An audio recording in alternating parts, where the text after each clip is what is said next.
So my question has to do with negative emotional stuff, energy.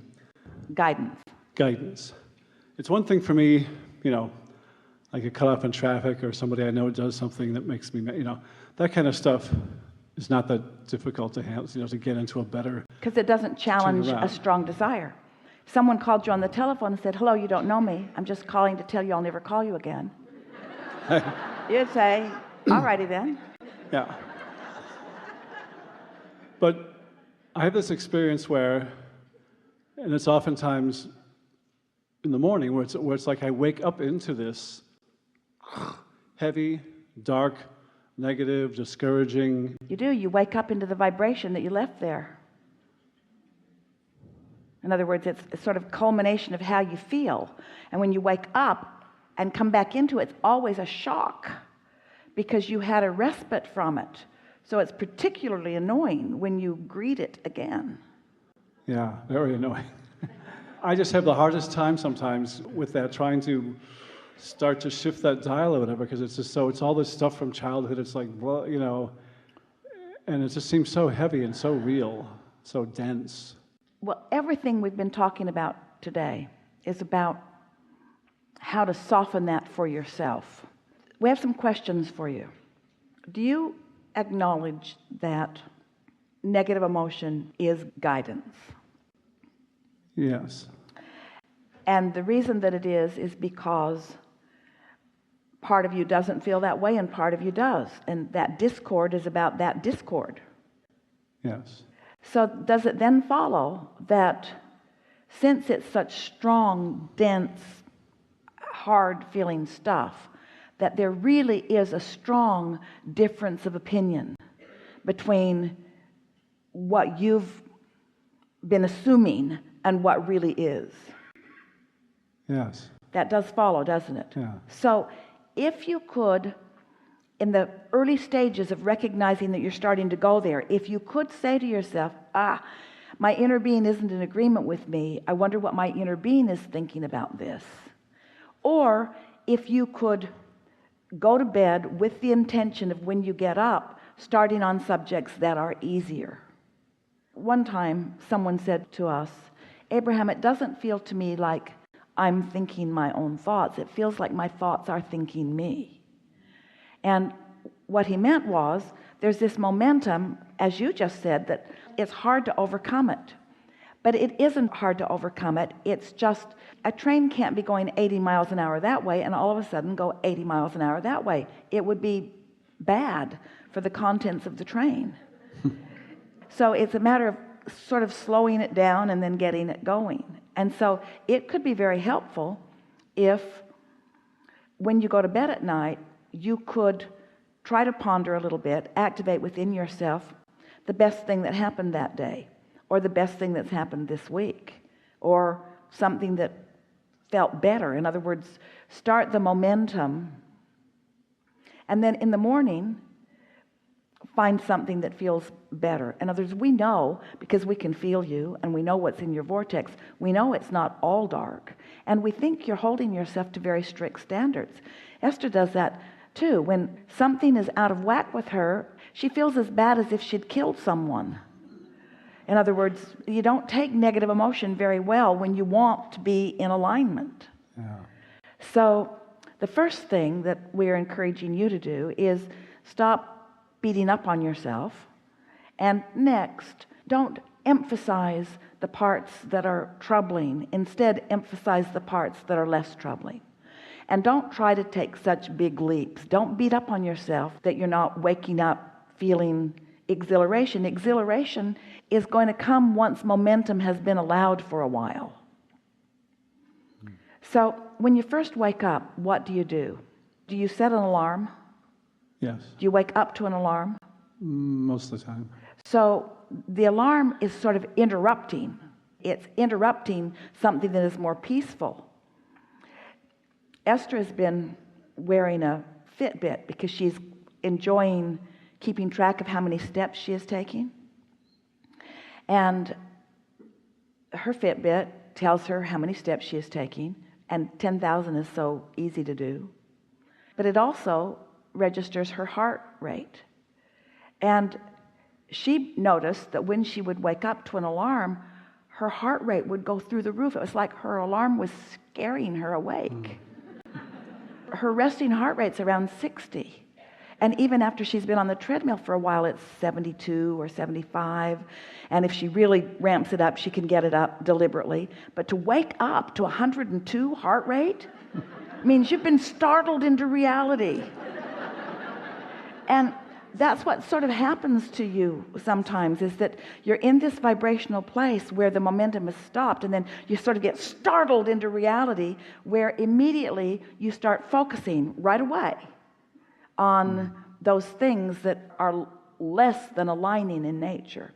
So when you wake up to your alarm, do you wake up to your alarm because you have things that you want to tend to and you don't want to oversleep? Yeah. And so after you wake up, is it necessary that you immediately get out of bed? Not always. So we would encourage you to set your alarm for 20 minutes before you actually need to get out of bed, and call that your luxurious basking yourself back into reality time. In other words, doing yourself the favor. Can you do that without upsetting anybody else around? Yeah. So then when you set your alarm the night before, say to yourself, I'm looking forward to awakening and settling in to a better feeling day. And then when you wake up, say to yourself, I don't have to get up. I can just stay right here. I can just stay right here and feel the comfort of my bed. And then focus on the comfort of your bed, providing yourself with that little window of luxury. It's like a gift to yourself of just re-emerging back in. It's not different. When you wake up in the morning, it's not different than being born into this physical body, except you know more. And most of it is not to your advantage. And so as you deliberately allow yourself to just bask a little bit, and you do this every morning for a while, you're going to discover that in that quiet time, other thoughts are going to occur to you. It will be like extending the slowed momentum for a longer period of time so that you get to set the tone of this day. It will be powerful for you. It's more gradual. I have one more question that relates to that. Are you going to do that? Yes, I will. Are you going to do that? Yes. Everybody ought to do that if you're really looking to set the tone the way you want to. If you're waking up just happy to be in this day, and you can hardly wait for your feet to hit the floor because there's so much momentum that you've already got going, then this process isn't necessary for you. But if anything less than feeling great when you wake up is what you're experiencing, then give yourself the opportunity to set your own tone, because first thing in the morning is the best probability of doing it. Yeah. Thank you. Yes. Enough? Yes. Really good.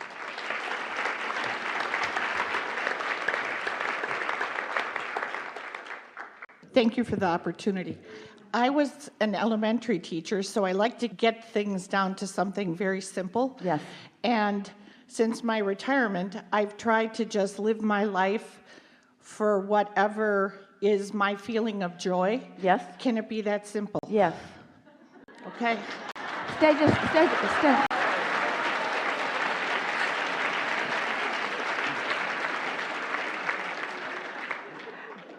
We want you to remember that that's why you came. And from what you know, from your personal experience, what is the feeling of joy affirming? What does the feeling of joy represent in the moment? Makes me feel good. But what is it affirming? In other words, what does it mean about what Source is thinking about the same thing? When you feel joy, it means that Source is right there in complete agreement. Okay. And so isn't that logical, that when you're doing something that causes you to experience joy, that is your affirmation, that is your proof that Source is in agreement with that? And doesn't that tell you something about your intentionality coming in? Well, it just seems so simple that it's like... We know that confounds us too. Okay. But here, it feels right, and other people have commented about you know, that my presence can make them feel good too, or Yes. whatever. Yes. And so I'm loving it. I just, when I hear all I'm these just other feeling people, guilty about being so No, joyful. no. You're not, but that is a common response. In other good. words, do I get to be so selfish as to just, you see, it doesn't mean that everybody that you're playing with is in agreement with what you're doing. You get happy and you'll rendezvous with others who are in agreement with that. It doesn't mean that you're controlling anything with it. It means you'll rendezvous with others who are in agreement with you. Yep. Okay. Thank you. Really good. Really good.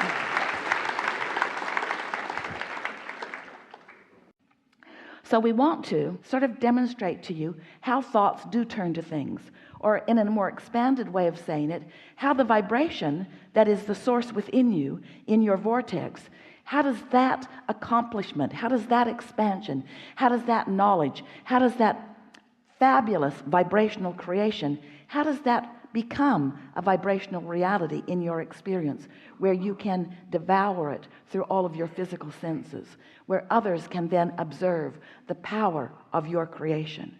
How do you demonstrate how the energy that creates worlds has flowed through you? How do you demonstrate what your ideas are, what you have carved out, what you have uniquely created? How do you turn those ideas to the manifested version? Here's how. The vibration exists, and the first, let's call it a manifestation, or even better, let's call it a realization of it, is a thought. That's what's happening here with Esther right now. We are offering a vibration, and she is realizing it. We're offering a vibration. We are consciousness, powerfully focused, and focused about you specifically here in this room. We're offering a vibration about that, and Esther is receiving the vibration because she is in vibrational sync with that which we are. So the thoughts are occurring to her. That's a manifestation. And the emotion that reflects that blending is present too. So that's the first step in the vibration turning to a thing, let's say. But then there is the impulses that occur to you. There is the rendezvous with this one and this one and this one. There is the idea. There is the then inspired action. There is the harmonic components. There is the harmonic convergence. There is all of that delicious life experience that happens between the idea. You said, I got a great idea. And we say, you received a great idea. You were in vibrational sync and you received a great idea. Hold yourself in that vibrational frequency and watch the further evolution of that great idea into manifestations of mastery, you see.